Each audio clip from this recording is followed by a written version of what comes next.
Katika video ya leo nitaenda kukuelekeza jinsi ya kuseti TikTok isimalize bando haraka katika hiyo simu yako unaotumia.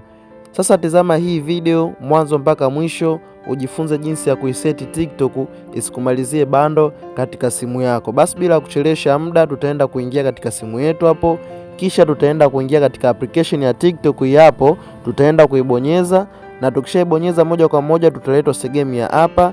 Hatua inayofuata utaenda sehemu ya hapa pembeni katika hiki kinembo cha mtu kilichoandikwa profile, nadhani ushakiona, tutaenda kukibonyeza iko, na tukishakibonyeza moja kwa moja tutaletwa katika akaunti yetu ya TikTok kama hivyo hapo unavyoona.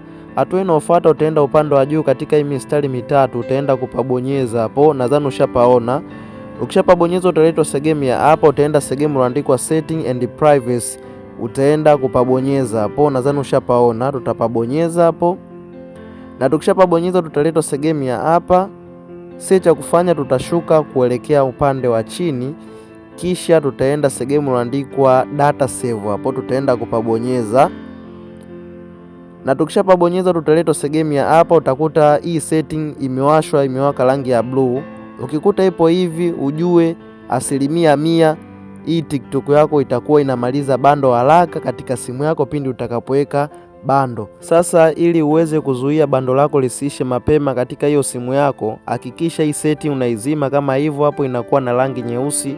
Na ukishafanikiwa kuizima kama hivyo, na kuhakikishia 100% katika hiyo simu yako bando halitoisha mapema. Hata kama ukiweka bando la 500 ukiingia TikTok, bando lako halitoisha mapema.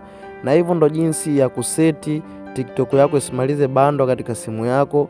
Na kukumbusha ndugu mpenzi mtazamaji unaotazama hii video, usisahau kubonyeza neno subscribe. Utakapo subscribe itakusaidia wewe kupata video zangu kwa wakati pindi nitakapoposti, na pia kama kuna kitu kinakusumbua andika kwenye comment nitakujibu. Basi mimi niseme chao.